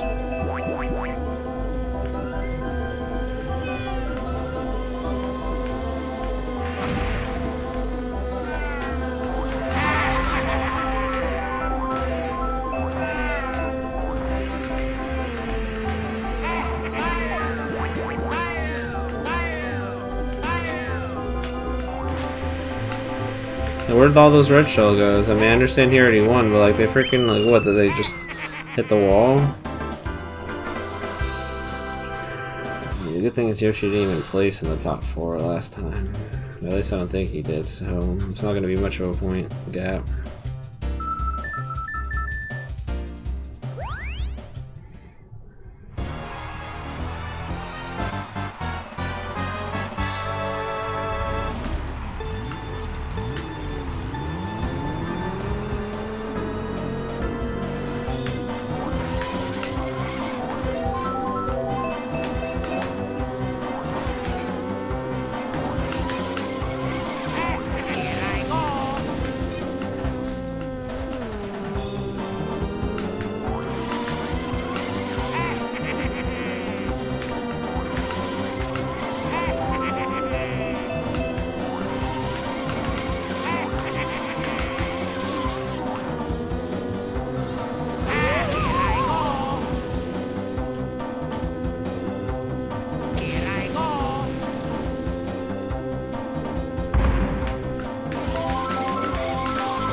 I think it's probably safer to just walk on the grass or drive over the grass at that point, that last section, just because if I get sniped again, like I'm just going straight into the freaking lake.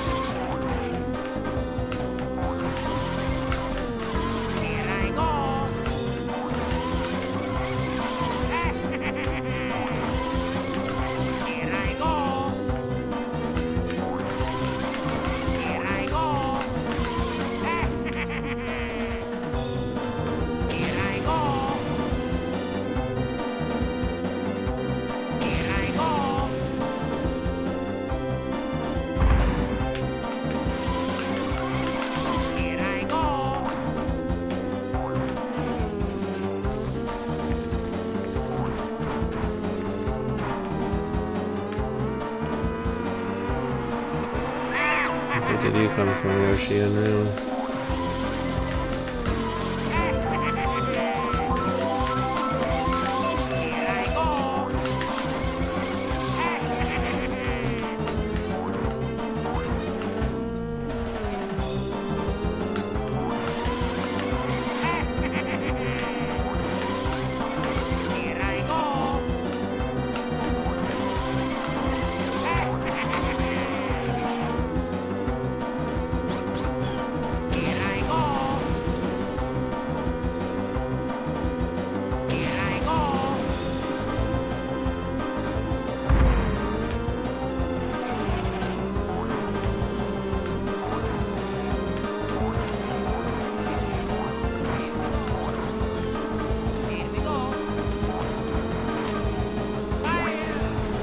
Unreal.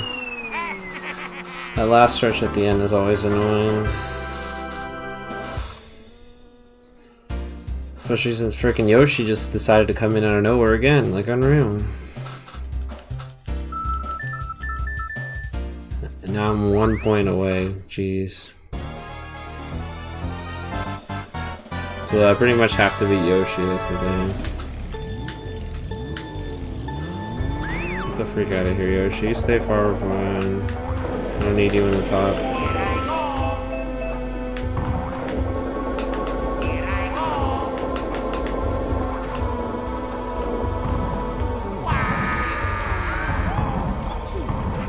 I forgot how annoying the thwomps are in this one.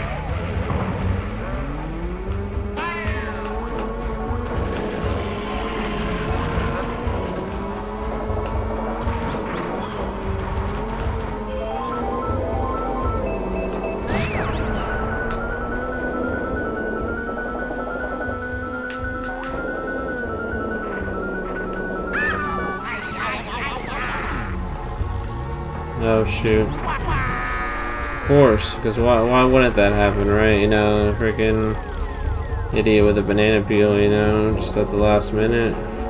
And of course this ramp is so dumb because it's like one of those ones where you need some type of speed to freaking traverse or else you're falling off. So dumb, man.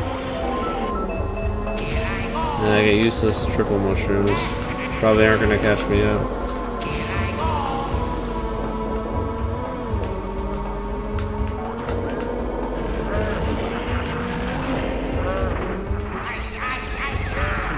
That'd be honestly safe, man.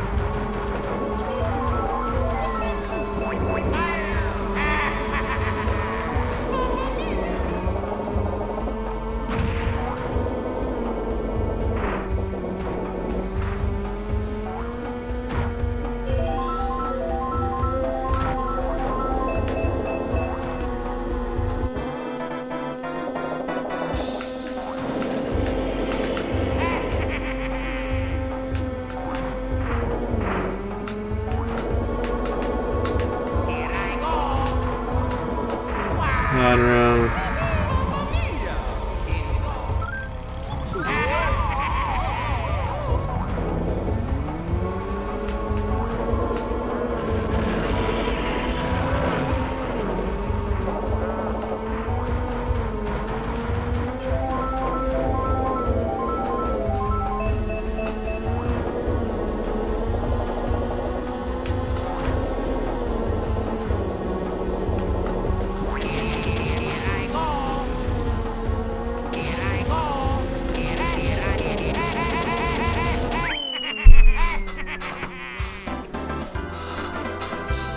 Well, luckily I think Yoshi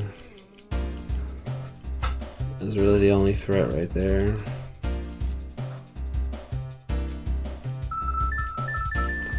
Nice, yep, I still got first. Okay, perfect. So now I just got the last cup to do.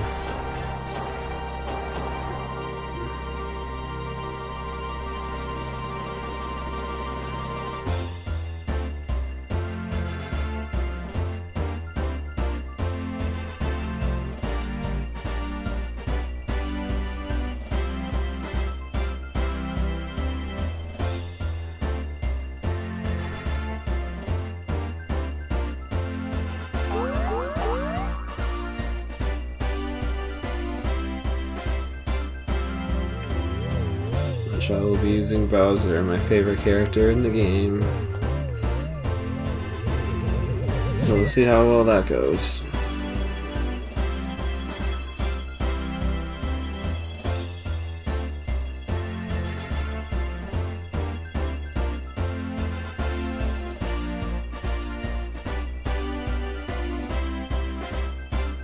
Congratulations! I'm Wario. I'm gonna win. Mario Grand Prix. Select your player. Bowser, and we do special.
Uh-oh.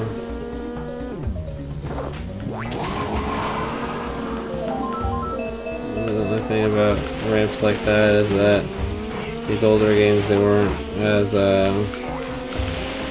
straightforward. Like, you literally freaking went on it the wrong way, and you pretty much could have screwed yourself over. Because I think as soon as if you actually would have screwed that one up, then you would have had to go through respawn right before that ramp. So it just would more waste of time.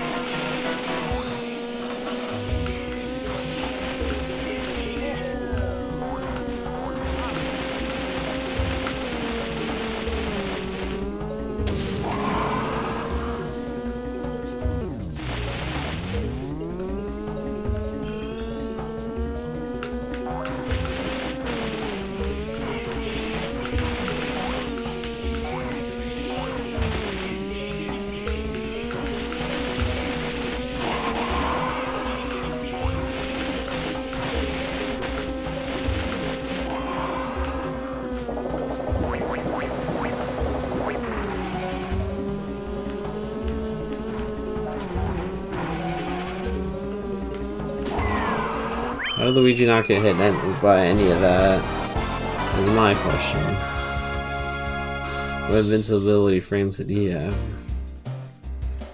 I literally put like a bunch of bananas too.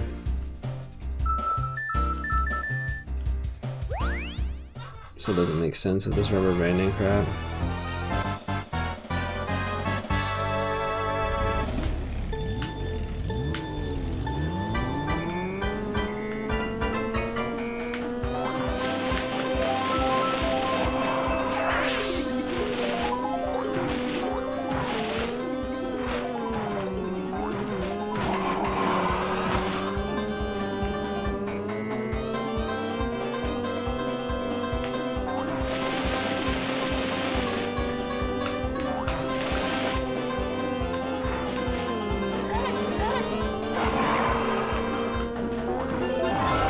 Of course.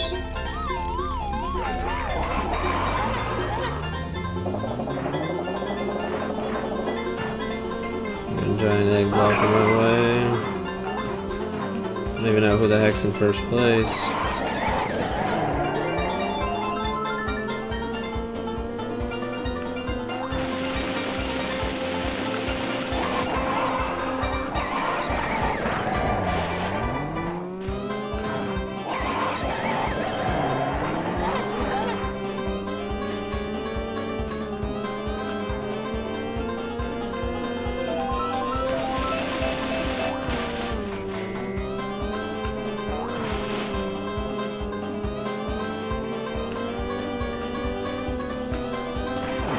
Unreal, the freaking egg.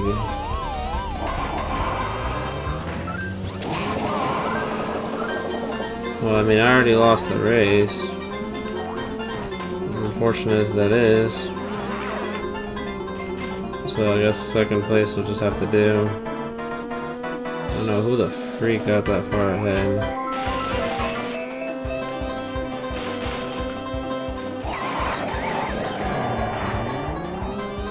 Oh, it's Toad.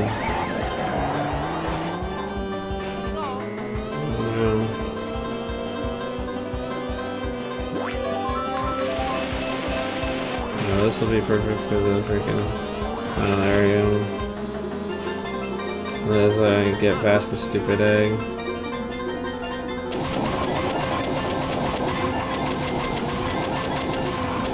Oh, he already won. Unreal. How? I don't know, because he was really just right there and he freaking just got like a sudden boost of speed. I don't know what the freak happened with him.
I'd say the only other Mario Kart with such a difficulty curve where it is pretty tough but still doable is like Double Dash. I feel like the difficulty in Double Dash is pretty similar to this one in the later cups, where you're not always guaranteed to win as easily.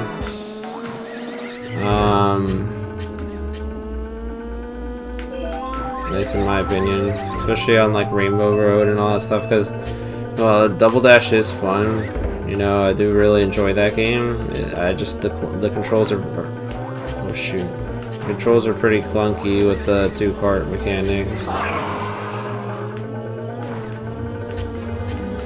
I mean, you can navigate just fine with it. Like I can drift and all this other stuff. It's just, I feel like, you know, it's, you know, what do you call it? I don't know. It's hard to explain. This guy almost freaking got hit with a green shell and went forward to get first. Almost. At least Toad didn't even, you know, make it very far. So now I just have to finish Rainbow Road.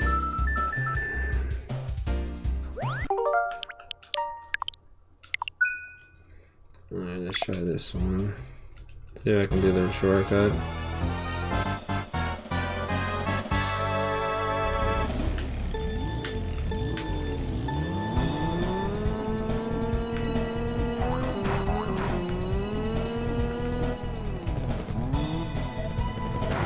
Okay, well, I'll take it. That'll probably be the only one I need too. I'm not gonna risk the other ones. I thought I was gonna mess it up too, because I pretty much did at the beginning. But despite that, though, I was able to at least pull it off, you know, without a mushroom or a boost. Nice. So yeah, as you can see, the CPUs get really left behind now because such a shortcut like that on them, it's just like they're never gonna be able to pull something like that off. So they just kind of just get stuck at all the way back. So I mean, I pretty much just won the race. Now I just gotta finish.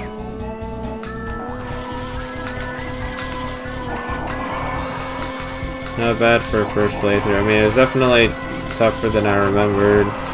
Could just be that, you know, I do prefer playing on the original 64 controller and the game controller over this. But, you know, it's not terrible either using the Pro controller. I'm definitely getting more used to it, as opposed to how it was at the beginning.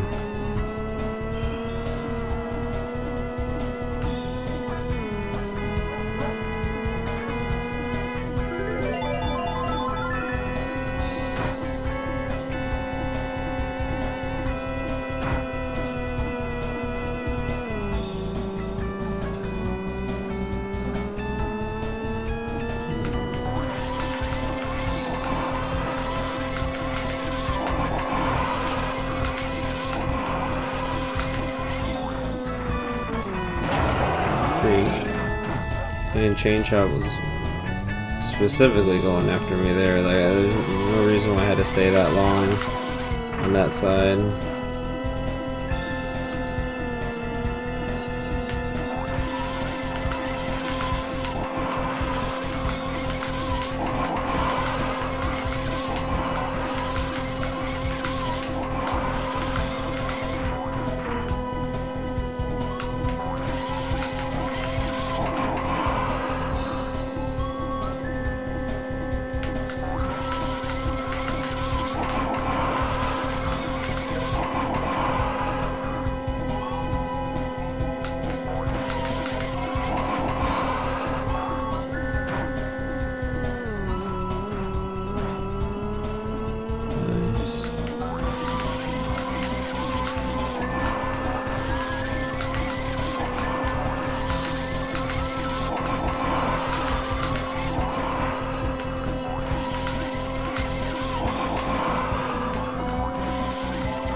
Alright, final lap.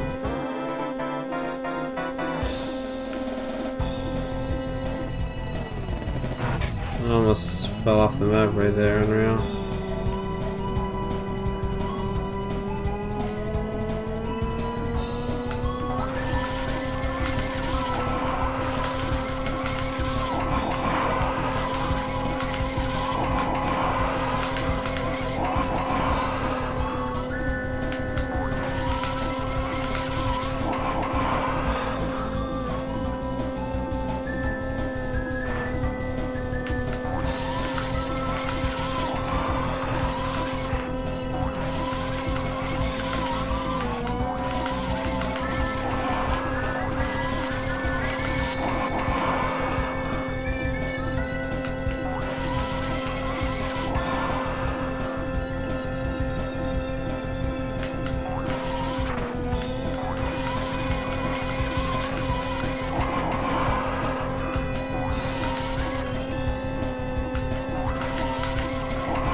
Despite the freaking gap, freaking Luigi actually managed to catch up with it. I just got a bunch of stars or something.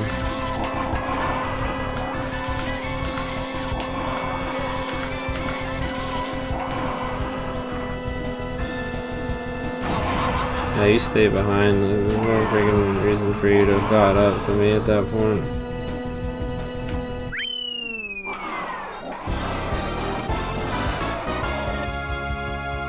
There's no way, just no way you would have caught up, you know, unless you got nothing but stars. And even then. Nice. So now we watch the award ceremony and the staff credits, if I'm not mistaken, so that'll do it for part 1. We're already halfway done with the game.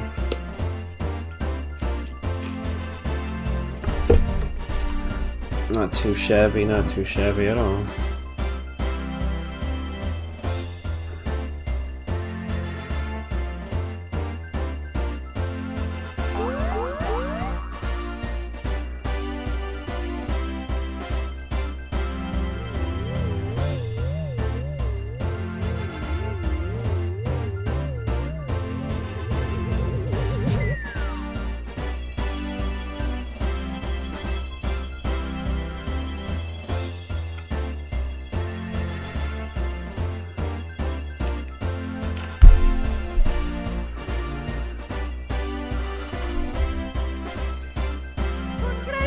Nice.